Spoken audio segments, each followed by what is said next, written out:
Hello दोस्तों, नमस्कार। Political science learning में आप सभी का स्वागत है।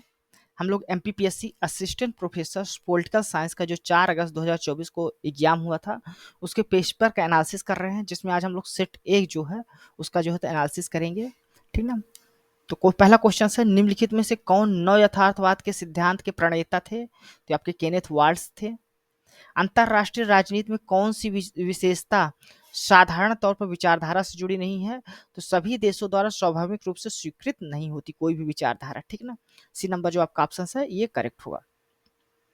किसने कहा था कि शक्ति वह है जिसमें राज्य अपनी नीतियों से अधिक अन्य राज्य की नीतियों को प्रभावित करते हैं? तो ये हंस मर्गनथाउ की विचारधारा और जॉन मर्सामेर दोनों की विचारधारा से मैच करता है स्टेटमेंट, लेकिन एग्जैक्ट रूप से किसकी विचारधारा है, किसका कोटेशन है, ये कहीं नहीं मिला है अभी। ठीक है। 1980 के दशक के प्रारंभ में ब्रांट आयोग ने अपनी रिपोर्ट में अनुशंसा की थी। तो ये जितने भी आपके यहाँ पर अनुशंसाएं हैं, रिकमेंडेशन है, वो सभी ब्रांट आयोग के जो तो अनुशंसा है। तो डी नंबर जो आपका ऑप्शन है वो करेक्ट होगा। नेक्स्ट क्वेश्चन है, निम्नलिखित में किसे अमेरिकी राज्यों के संगठन का सर्वोच्च अंग माना जाता है? तो अमेरिकी राज्यों का जो संगठन है उसमें महासभा जो काउंसिल होती है, उनकी जनरल असेंबली, वो सर्वोच्च होती है, वो सबसे मेन डिसीजन मेकिंग बॉडी होती है। निम्नलिखित में कौन से विश्वविद्यालय में अंतरराष्ट्रीय राजनीति विभाग विभाग का गठन सर्वप्रथम 1919 में एक अलग शैक्षणिक विषय के रूप में किया गया था? तो वेल्स विश्वविद्यालय यूके में किया गया था। ठीक ना, 1919 में। निम्नलिखित में कौन सी घटना शीत युद्ध काल के दौरान सबसे पहले घटित हुई थी? तो बर्लिन एयरलिफ्ट आपका सबसे पहले हुआ था 1948 में, फिर कोरिया युद्ध हुआ था, फिर वियतनाम क्यूबा मिसाइल क्राइसिस सबसे लास्ट में। ठीक ना। निम्नलिखित में कौन सी प्रसिद्ध कृति bananas beaches and bases making feminist sense of international politics के लेखक हैं? तो ये सिंथिया एनलो हैं। ठीक ना। निम्नलिखित में कौन राजनीतिक विकास को राजनीतिक आधुनिकीकरण और राजनीतिक संस्थायन का योग मानता है? तो हेलियो जगुरियाव जो है वो मानते हैं योग राजनीतिक जो है तो विकास को राजनीतिक आधुनिकीकरण और राजनीतिक संस्थान का योग मानते हैं। ठीक है। नेक्स्ट क्वेश्चन है, राजनीतिक आधुनिकीकरण की विशेषता क्या है? इसमें राज्य और केंद्र में समाज में अधिकाधिक प्रवेश हो जाता है, सही है। सख्त केंद्रण के रूप में राजनीतिक आधुनिकीकरण होता है, ये भी सही है। बृहत्तर या व्यापक आधार वाली नौकरशाही होती है आधुनिकीकरण में, राजनीतिक आधुनिकीकरण में। तो सभी करेक्ट है। ठीक ना। निम्नलिखित में से किस विद्वान ने अपने लेख में कंपैरेटिव पॉलिटिक्स टुडे में तुलनात्मक राजनीति के विषय क्षेत्र के संदर्भ में लिखा है कि तुलनात्मक राजनीति में सब कुछ है या कुछ भी नहीं? तो कंपैरेटिव पॉलिटिक्स टुडे जो लेख है ये लिखा गया था जीके रॉबर्ट्स के द्वारा, तो इन्हीं ने ही ये स्टेटमेंट लिखा है। ठीक ना। निम्नलिखित में किस देश की संघीय सभा संघीय अधिकरण में न्यायाधीशों का निर्वाचन करती है? इसका करेक्ट आंसर होगा आपका Switzerland, D number option. Sindhu जल संधि पर हस्ताक्षर किया किसने किया था? प्रधानमंत्री जवाहरलाल नेहरू और पाकिस्तान के राष्ट्रपति मोहम्मद अयूब खान 1960 में इन्होंने किया था। ठीक ना। नेक्स्ट क्वेश्चन है, निम्नलिखित में से कौन से देशों का समूह आसियान के सदस्य हैं? तो इसका ए और सी दोनों जो हो तो करेक्ट आंसर होगा, क्योंकि दोनों के जो कंट्री हैं ये आसियान के मेंबर हैं, 10 कंट्री हैं उनमें ये सभी हैं। ठीक ना। तो ए और सी दोनों करेक्ट है। संयुक्त राष्ट्र की सदस्यता कैसे प्राप्त करते हैं? तो सुरक्षा परिषद की सिफारिश पर महासभा के निर्णय के माध्यम से संयुक्त राष्ट्र की सदस्यता प्राप्त की जाती है। तो बी नंबर जो आपका ऑप्शन है यहाँ पर वो करेक्ट है। भारत की कौन सी जगह लोक प्रशासन के 4 मठों में सम्मिलित नहीं है? लोक प्रशासन होना चाहिए, यहाँ लोक प्रकाशन लिखा है, और जो करेक्ट आंसर होना चाहिए इसका डी जयपुर होना चाहिए थे। लोक प्रकाशन लिखा है तो क्वेश्चन कैंसिल भी हो सकता है। ठीक ना। निर्णय वृक्ष उपागम में हम सामान्यतः प्रयुक्त करते हैं तो अपेक्षा नियम का प्रयोग करते हैं निर्णय वृक्ष उपागम में। ठीक ना। निम्नलिखित न्यायालय के संदर्भ में उत्प्रेषण का क्या अर्थ है? तो उत्प्रेषण का अर्थ है प्रमाणित किया जाना। ठीक ना, सर्टिफाइड करना। लोकसभा चुनाव 2024 के संदर्भ में निर्वाचन क्षेत्र में निर्वाचन प्रतिनिधि को सुमेलित करना है आपको। तो खजुराहो से विष्णुदत्त शर्मा, खंडवा से ज्ञानेश्वर पाटिल, खरगोन से गजेंद्र सिंह पटेल और रायगढ़ से रोडमल नागर है। ठीक ना। तो डी नंबर जो आपका ऑप्शन है यहाँ पर करेक्ट होगा। नेक्स्ट क्वेश्चन है, उच्च न्यायालय के संदर्भ में क्या सही है? न्यायाधीश राष्ट्रपति द्वारा नियुक्त किए जाते हैं, सही है। न्यायाधीशों का भारत की सीमा में अन्य उच्च न्यायालयों में स्थानांतरण किया जा सकता है, ये भी सही है। न्यायाधीशों को उच्चतम न्यायालय के न्यायाधीशों को हटाए जाने की प्रक्रिया से हटाया जाता है। तो जिस प्रकार उच्चतम न्यायालय के न्यायाधीश हटाए जाएंगे उसी प्रक्रिया से इनको भी हटाया जाएगा। और न्यायाधीश के जो उच्चतम न्यायालय के न्यायाधीशों की रिटायरमेंट एज होती है, सेवानिवृत्त आयु, वो 62 वर्ष होती है। सभी स्टेटमेंट यहाँ पर आपके सही हैं। भारत में ओम्बड्समैन की स्थापना की मांग सर्वप्रथम किसने की थी? तो एमसी सीतलवाड़ ने की थी, याद रखिएगा। भारत में भारतीय लेखा परीक्षण और लेखा विभाग कब से स्वतंत्र रूप से कार्य करना प्रारंभ करता है? तो 1921 से प्रारंभ करता है। निम्नलिखित में से किसने भारत को न केवल हिंदू मुहावरों के संदर्भ में परिभाषित किया बल्कि शब्दों को समानार्थी भी माना? तो ये बीडी सावरकर हैं। निम्नलिखित में किस वर्ष में बी आर अम्बेडकर ने बहिष्कृत भारत नामक मराठी पत्र का प्रकाशन किया? तो 1927 से बहिष्कृत भारत नामक मराठी पत्र प्रकाशन शुरू हुआ। विधानसभा अध्यक्ष का निर्णायक मत देने के अधिकार के विषय में क्या सही है, बताना है। समान मत देने की स्थिति में अध्यक्ष निर्णायक मत देगा, ये सही है। अध्यक्ष निर्णायक मत देने के लिए बाध्य नहीं है, बिल्कुल बाध्य नहीं है, ये उसकी विवेकाधीन शक्ति है। तो सी नंबर जो आपका ऑप्शन है वो करेक्ट होगा। हलाली परियोजना का क्या नाम है? तो सम्राट अशोक सागर परियोजना भी नाम है, ठीक है। भारत ने कब तिब्बत स्वायत्त क्षेत्र को पीपुल्स रिपब्लिक ऑफ चाइना का क्षेत्र माना? तो जून 2003 में माना था। भारत ने बांग्लादेश के साथ भूमि सीमा समझौते पर हस्ताक्षर कब किया था? तो 1974 में पहली बार किया था, ठीक ना। फिर नेक्स्ट क्वेश्चन है, आपको अनुसूची को मैच कराना है। तीसरी अनुसूची जो मैच करती हो अभिकथन का प्रयोग से है। नौवीं अनुसूची में कुछ अधिनियमों का वैधीकरण किया गया है। चौथी अनुसूची में उच्च सदन में सीटों को बंटवारा किया गया। वहीं 10वीं अनुसूची दल बदल के आधार पर निर्धारण किया गया है। तो बी नंबर जो आपका ऑप्शन है यहाँ पर करेक्ट होगा। राज्यपाल द्वारा राज्य विधान परिषद के लिए कितने सदस्यों को नामित किया जाता है? तो 1/6 भाग जो है तो नामित किया जाता है राज्यपाल द्वारा, ठीक ना। निगमवादी राज्य की स्थापना का प्रयास किसके द्वारा किया गया था? तो मुसोलिनी के द्वारा किया गया था। सिंक ऑफ लोकलिज्म शब्दावली किसने प्रयुक्त किया था? तो ये बी आर अम्बेडकर ने प्रयोग किया था। मध्य प्रदेश में कौन सा कलेक्ट्रेट का एक अनुभाग नहीं है? तो ये आप लोग सामाजिक जो कल्याण विभाग है ये नहीं है। दतिया कलेक्ट्रेट की वेबसाइट से वहां पर देखेंगे तो सेक्शंस दिए हुए हैं जिसमें सामाजिक कल्याण नहीं है। नक्सल माओवादी आत्मसमर्पण प्रोत्साहन से संबंधित मध्य प्रदेश सरकार की नीति 2023 के अनुसार निम्नलिखित में कौन सा सही नहीं है? तो ये ए नंबर जो आपका ऑप्शन है यही जो है तो केवल सही है, बाकी कोई भी सही नहीं है। तो पेशेवर प्रशिक्षण के लिए 1.5 लाख देने का किया गया है, ठीक है। हर्बर्ट ए साइमन ने निर्णय निर्माण की प्रक्रिया में निम्नलिखित में कौन सा चरण शामिल नहीं है? तो शोध प्रक्रिया नहीं शामिल है, बाकी तीनों प्रक्रिया शामिल है, ठीक ना। नेक्स्ट क्वेश्चन है 36 नंबर, निम्नलिखित में कौन सी पुस्तक एच मार्गेंथाउ द्वारा नहीं लिखी गई है, ठीक ना। तो scientific man versus power politics लिखी गई है। In defence of the national interest लिखा गया है। The purpose of American politics लिखा गया है। Anarchy is what states make, ये अलेक्जेंडर वेंट के द्वारा लिखा गया है। हंस मार्गेंथाउ के द्वारा नहीं लिखा गया है। मध्य प्रदेश नगर निगम अधिनियम 1956 के अनुसार मेयर इन काउंसिल में मेयर के साथ सदस्यों की संख्या कितनी होनी चाहिए? तो ए नंबर जो आपका ऑप्शन है, सदस्यों की संख्या 5 से कम और 10 से ज्यादा नहीं होनी चाहिए। राष्ट्रीय परिवार स्वास्थ्य सर्वेक्षण 5 के अनुसार मध्य प्रदेश में बाल विवाह की व्यापकता नेशनल हेल्थ सर्वे 4 के 32 से घटकर लगभग कितनी हो गई है? तो ये 23% हो गई है, ठीक ना। राज्यपाल नियुक्त होने के लिए अहर्ताओं के विषय में क्या सही है? वह भारत का नागरिक होना चाहिए और 35 वर्ष की आयु पूरी कर चुका होना चाहिए। ये दो कंडीशंस निश्चित है, ठीक ना। ए नंबर जो आपका ऑप्शन है करेक्ट होगा, ठीक ना।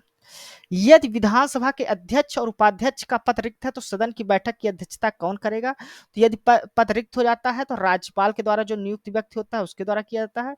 यदि ये लोग अब्सेंट रहते हैं, उपस्थित नहीं रहते, तब सी नंबर जो आपका ऑप्शन है एक सदस्य जो सदन में प्रक्रिया में नियमों को आवंटित करता है। क्योंकि यहाँ पर लिखा हुआ है कि पद रिक्त है, करेक्ट आंसर क्या होगा आपका? डी नंबर ऑप्शन होगा। कौटिल्य के अर्थशास्त्र के अनुसार किस अध्याय का संबंध युद्ध से संबंधित है? तो 10वां जो चैप्टर है वो युद्ध से संबंधित है। निम्नलिखित में कौन शांति पर्व में राज्य की उत्पत्ति एवं स्वरूप के संबंध में किस सिद्धांत का उल्लेख नहीं है? तो शांति पर्व में सामाजिक अनुबंध का सिद्धांत होता है जो देवताओं के द्वारा जनता के बीच कराया जाता है। दैवी सिद्धांत भी है क्योंकि देवताओं के द्वारा यह समझौता कराया जाता है।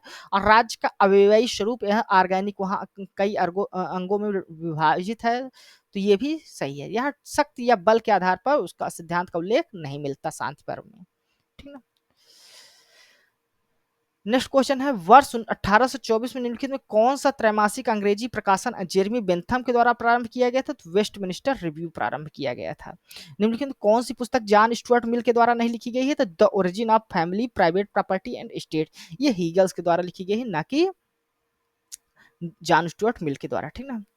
निम्नलिखित में किस राजनीतिक दार्शनिक का यह मानना है कि मानव इतिहास पूरी प्रक्रिया असीम चेतना के आत्मज्ञान अर्थात सुनिश्चित बिंदु की ओर बढ़ने की प्रक्रिया है? तो जॉर्ज फ्रेडरिक हेगल्स का मानना है ये, ठीक ना। किस देश में ओम्बड्समैन सर्वोच्च न्यायालय के न्यायाधीशों का मुकदमा चलाने की सिफारिश कर सकता है? तो स्वीडन होगा इसका। बजट, भारत में बजट की देखरेख के लिए वित्त विभाग की स्थापना सर्वप्रथम कब की गई थी? तो 1843 में की गई थी। भारत में प्रशासनिक सेवा के लिए सर्वप्रथम प्रशिक्षण संस्थान की स्थापना कब और कहाँ की गई थी? तो 1959 में मसूरी में की गई थी। अंतरराष्ट्रीय राजनीतिक अर्थव्यवस्था में वैश्वीकरण की बहस के 4 आयाम क्या हैं? तो बी नंबर जो आपका ऑप्शन है अंतरराष्ट्रीयकरण, तकनीकी क्रांति, विक्षेत्रीकरण और उदारवाद, ये करेक्ट होगा, ठीक ना। किस पश्चिमी विचारक ने साक्षरता, पोषण, जन्म मृत्यु दर, प्रति व्यक्ति आय, गरीबी स्तर, निश्चित पूंजी निर्माण की दरों, उत्पादकता के लिए गैप अप्रोच का प्रयोग किया है? तो रॉल्फ प्रेविश इसका करेक्ट आंसर होगा, ठीक ना। निम्नलिखित में किस अभिन्यास का उल्लेख ग्रेवियल आलमंड और सिडनी बर्बा के द्वारा राजनीतिक संस्कृत की संकल्पना में नहीं करते? तो तथ्यपरक जो अभिन्यास है इसका प्रयोग नहीं करते, बाकी तीनों प्रयोग किया जाता है, ठीक ना। निम्नलिखित में कौन सा राजनीतिक समाजीकरण का अभिकर्ता नहीं है? तो सेना जो तो राजनीतिक समाजीकरण पॉलिटिकल सोशलाइजेशन का एक एक्टर्स या अभिकर्ता नहीं है। पूर्ववर्ती भारतीय दंड संहिता की किस धारा के अंतर्गत सरकारी सेवारत या वेतन पाने वाले अथवा सरकारी कार्यों के लिए शुल्क पाने वाला व्यक्ति लोक सेवा की श्रेणी में आता है? तो धारा 21 के तहत आता है, ठीक ना। एवी गेकुनाज का फार्मूला किससे संबंधित है? तो ध्यान के विस्तार क्षेत्र से संबंधित है, ठीक ना। राज्य पुनर्गठन आयोग 1956 के अनुसार किन क्षेत्रों को मध्य प्रदेश में शामिल किया गया है? तो यहाँ पर जो सभी चारों दिया है, मध्य भारत, विंध्य प्रदेश, भोपाल राज्य और रीवा, ये सभी शामिल है। तो डी नंबर जो आपका ऑप्शन है वो करेक्ट होगा। निम्नलिखित किस विषय पर राज्य विधानसभा कानून बना सकती है? तो लोक व्यवस्था, कृषि और सार्वजनिक स्वास्थ्य, इन तीनों पर कानून बना सकती है। अफीम की खेती पर कानून राज्य सरकार, राज्य विधानसभा नहीं कानून बना सकती, क्योंकि ये यूनियन लिस्ट का सब्जेक्ट होता है, ठीक ना। तो सी नंबर जो आपका ऑप्शन है ये करेक्ट होगा। मैर्गेंथाउ की राजनीतिक यथार्थवाद की अवधारणा निम्नलिखित में किस पर बल देती है?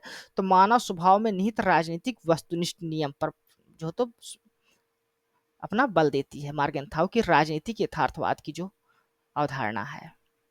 कौन सी विचारधारा मजबूत राज्य नियंत्रण का समर्थन और लोकतांत्रिक सिद्धांतों का विरोध करती है? तो फांसीवादी जो विचारधारा है ये मजबूत जो है तो लोकतंत्र का विरोध करती है और मजबूत राज्य नियंत्रण का समर्थन करती है।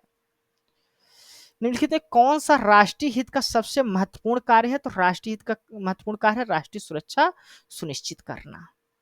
निम्नलिखित में राज्यपाल की नियुक्ति के बारे में निम्नलिखित में क्या सही है?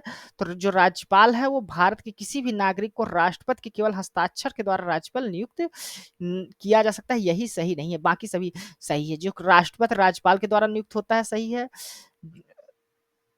राष्ट्रपति जो है तो राज्यपाल की नियुक्ति करते हैं, ये कथन सही है। राज्यपाल की नियुक्ति राष्ट्रपति के हस्ताक्षर एवं सील द्वारा होती है, ये भी सही है। और राज्यपाल राष्ट्रपति की खुशी के पर्यंत तक पद में रहते हैं, ये सही है। ये इसलिए सही है क्योंकि किसी भी नागरिक को नहीं, बल्कि जो नागरिक 35 वर्ष की जो आयु है वो पूरी कर चुका होता है, वही जो है तो राज्यपाल नियुक्त हो सकता है। अगर 35 से कम आयु है उसकी तो नहीं हो सकता। तो करेक्ट स्टेटमेंट यहाँ पर इसके बारे में क्या सही नहीं है? तो सी नंबर सही नहीं है। G20 का प्राथमिक उद्देश्य क्या है? तो G20 का प्राथमिक उद्देश्य आपका सी नंबर ऑप्शन साझेदारी विकसित करना और एक नवोन्वेषित वित्त पोषण एजेंडा को बढ़ावा देना करेक्ट आंसर होना चाहिए, ठीक ना। भारत द्वारा चाबहार बंदरगाह विकसित करने का क्या महत्व है? तो भारत जो है तो अफगानिस्तान और मध्य एशिया के देशों में पहुंचने के लिए पाकिस्तान पर निर्भर नहीं रहेगा, जब ईरान का जो चाबहार बंदरगाह विकसित कर लिया जाएगा भारत के द्वारा, ठीक ना। भारत और ईरान के सहयोग से बन रहा है, ठीक है। सी नंबर जो यहाँ पर ऑप्शन है वो करेक्ट है। निम्नलिखित में कौन सा मध्य प्रदेश में एक महिला कल्याण कार्यक्रम का शीर्षक नहीं है? तो उषा किरण योजना जो है तो महिला कल्याण कार्यक्रम का शीर्षक सही शीर्षक है यहाँ पर, ठीक है। सही शीर्षक पूछा था। बाकी लाडली बहना योजना होता है, बेटी बचाओ बेटी पढ़ाओ अभियान जो है ये केंद्र सरकार का है, और ग्रामीण महिला प्रोत्साहन योजना ये भी सही शीर्षक नहीं है। तो डी नंबर जो आपका ऑप्शन है वो करेक्ट है। हमारे देश में कुल मक्का उत्पादन में मध्य प्रदेश का योगदान 12% है, जो कि अगर नंबर में देखेंगे तो तीसरा स्थान है मध्य प्रदेश का। निष्पादन बजट शब्द का प्रयोग पहली बार किसके द्वारा किया गया था? तो ये प्रथम ह्यूबर आयोग जो 1949 में बना था 1949 में, उसके द्वारा किया गया था। नौकरशाही का दृष्टिकोण संरचनात्मक, व्यवहारिक और उपलब्धियों के आयामों पर आधारित होता है। यह किसका मत है? इसका करेक्ट आंसर अभी नहीं मिला है। आर्थर के डेविस हो सकते हैं ऐसा, लेकिन एकदम एग्जैक्ट इसका नहीं मिला है। ठीक ना। निम्नलिखित में कौन सा व्यय राज्य की संचित निधि पर भारित होता है? तो यहाँ पर चारों जो व्यय दिए हुए हैं, राज्यपाल की उपलब्धियां और भत्ते, राज्यपाल के पद से संबंधित अन्य व्यय, विधानसभा अध्यक्ष और उपाध्यक्ष के वेतन और भत्ते, विधानसभा अध्यक्ष और उपाध्यक्ष के पद के संबंधित अन्य व्यय, ये सभी जो है तो राज्य के संचित निधि पर भारित होते हैं। तो ये डी नंबर जो आपका ऑप्शन है वो करेक्ट होगा। नेक्स्ट क्वेश्चन है, किस कार्य के लिए संविधान के अनुच्छेद 169 में अंतर्गत राज्य विधानसभा की कुल सदस्य संख्या के बहुमत और उपस्थित व मत करने वाले सदस्यों का 2/3 बहुमत आवश्यक होता है? तो किसी भी राज्य में विधान परिषद के सृजन और विलोपन के लिए आवश्यक होता है। तो ये संविधान के अनुच्छेद 169 इसी से संबंधित है। सी नंबर यहाँ पर ऑप्शन आपका क्या है? करेक्ट होगा। नेक्स्ट क्वेश्चन है, एक विधायक विधानसभा में पारित कर दिया गया और उसे राज्यपाल के पास अनुमति के लिए प्रेषित किया गया। राज्यपाल ने विधेयक को राष्ट्रपति को संदर्भित कर दिया। राष्ट्रपति ने कुछ संदेशों के साथ विधेयक को विधानसभा के पास वापस भेज दिया। विधानसभा ने उन संदेशों की उपेक्षा करते हुए विधेयक को पुनः पारित कर दिया। अब क्या होगा बताना है। तो क्या होगा, तो उस स्थिति में क्या होगा, ऐसा जो बिल है पुनः सदन के द्वारा अगर पास कर दिया जाता है विधानसभा के द्वारा, तो उसे राष्ट्रपति के विचारार्थ के लिए पुनः भेज दिया जाएगा। बी नंबर जो आपका ऑप्शन है यहाँ पर वो करेक्ट होगा। किसने कहा कि स्वतंत्रता और समानता विरोधाभासी अवधारणाएं हैं और स्वतंत्रता केवल एक असमान समाज में ही पनप सकती है? तो इसका करेक्ट आंसर, ये कोटेशन किसका है अभी नहीं मिला है, ठीक है, लॉर्ड एक्टन और टॉकविले, इनसे संबंधित है ये कोटेशन। ठीक है, करेक्ट आंसर अभी नहीं मिला है। जॉन रॉल्स के न्याय सिद्धांत को क्या कहा जाता है? तो निष्पक्षता के रूप में न्याय कहा जाता है, जस्टिस एज ए फेयरनेस। यह कथन किसका है कि न्याय अनुपातिक होता है? तो ये अरस्तू का कथन है। संविधान के अनुच्छेद 213 के अंतर्गत राज्यपाल अपनी विधायी शक्तियों का प्रयोग करते हुए क्या करता है? तो अध्यादेश जारी करता है। 213 जो संविधान का अनुच्छेद है वो अध्यादेश से संबंधित है। ए नंबर आपका ऑप्शन करेक्ट होगा। मध्य प्रदेश में विश्व बैंक और एशियाई विकास बैंक की सहायता से प्राप्त परियोजनाओं की योजना और क्रियान्वयन के लिए कौन जिम्मेदार है? तो मध्य प्रदेश शहरी विकास कंपनी जो है ये जिम्मेदार है। ठीक ना, इसकी वेबसाइट पे आप लोग देख भी सकते हैं। निम्नलिखित में से किस विद्वान ने प्रजानायक धनिक तंत्र का विचार दिया है? तो विल्फ्रेडो पैरेटो ने दिया है। ठीक ना, विल्फ्रेडो पैरेटो ने प्रजानायक धनिक तंत्र का विचार दिया है। भारत में उच्चतम न्यायालय के न्यायाधीशों की संख्या में वृद्धि करने की शक्ति किसके पास है? तो ये संसद के पास है, संसद में निहित करती है। मई 2024 तक मध्य प्रदेश के सभी शहरी स्थानीय निकायों की संख्या लगभग कितनी है? तो अभी क्लियर नहीं है। यहाँ पर 442 हो सकता है, क्योंकि जो भी सोर्स मिले हैं अभी तक उसमें 416 तक के सोर्स मिले हैं। मध्य प्रदेश में आदिवासी पर्यटन विकास के उद्देश्य से हाल ही में कितने गांवों की पहचान की गई है? इसका उत्तर भी नहीं मिला है। ठीक है, नेट में निम्नलिखित में से कौन राज्य विधान परिषद को समाप्त कर सकता है? तो संसद समाप्त कर सकती है। ठीक है, संविधान में निम्नलिखित में किस संशोधन के द्वारा राष्ट्रपति के लिए पहली बार यह अनिवार्य बनाया गया कि वह मंत्रिपरिषद की सलाह पर काम करेगा? तो 42वें संविधान संशोधन के द्वारा। ठीक है, निम्नलिखित में कौन दिसंबर 1953 में भारत सरकार द्वारा गठित राज्य पुनर्गठन आयोग के अध्यक्ष सदस्य नहीं थे? तो न्यायमूर्ति जीपी सिंह जो है तो इसके सदस्य नहीं थे, बाकी फजल अली उसके अध्यक्ष थे, हृदयनाथ कुंजरू और पनिक्कर उसके 2 अन्य सदस्य थे राज्य पुनर्गठन आयोग के। नेक्स्ट क्वेश्चन है, मौलिक अधिकारों को क्रियान्वित करने के लिए प्रयोजन के लिए किसे लेख जारी करने की शक्ति है? देखिए यहाँ पर मौलिक अधिकारों के लिए अगर लेख भर रिट जारी करने की शक्ति देखे जाएंगे तो अगर मौलिक अधिकारों को क्रियान्वित करने के लिए तो सर्वोच्च न्यायालय और उच्च न्यायालय दोनों के पास होती है, लेकिन जो अन्य प्रयोजन है उनके लिए अगर भी जोड़ दिया जाएगा तो उच्च न्यायालय की जो शक्तियां हैं वो ज्यादा है। ठीक ना, सर्वोच्च न्यायालय को अन्य प्रयोजन के लिए रिट जारी करने की शक्ति नहीं है। तो यहाँ पर अधिक शक्ति किसके पास है? उच्च न्यायालय के पास। तो इसलिए बी नंबर जो आपका ऑप्शन है यहाँ पर प्रश्न के अनुसार वो बी नंबर ऑप्शन यहाँ पर सही होगा। निम्न राजनीतिक सिद्धांत के पतन के लिए नैतिक सापेक्षवाद को किसने जिम्मेदार ठहराया था? तो डेविड ईस्टन ने जिम्मेदार ठहराया था। तो यहाँ पर हम लोग पार्ट 1 है ये हमारा, 1 से लेके हमने 83 क्वेश्चन जो है उसको हमने सॉल्व कर लिया है। और सेकंड पार्ट में हम लोग 84 नंबर से लेके 150 तक के जो क्वेश्चन है उसको हम लोग अगली वीडियो में सॉल्व करते हैं। ठीक ना, तो धन्यवाद दोस्तों। यह वीडियो आपको कैसी लगी है अपने कमेंट्स के माध्यम से हमें जरूर बताइएगा। साथ ही साथ हमारी इस वीडियो को लाइक करें, हमारे इस चैनल को सब्सक्राइब कर लें, ताकि जो इस तरह की वीडियोज है पॉलिटिकल साइंस से संबंधित, राजनीति विज्ञान से संबंधित, यदि आप लोग यूजीसी नेट की तैयारी कर रहे हैं या फिर असिस्टेंट प्रोफेसर की तैयारी कर रहे हैं, तो उससे जुड़े किसी भी समस्या के लिए आप हम लोग इस वीडियो को सब्सक्राइब कर लें और अपने कमेंट्स के माध्यम से हमें अपनी जो भी क्वेरी है उसको भेजकर पूछ भी सकते हैं। धन्यवाद, थैंक यू।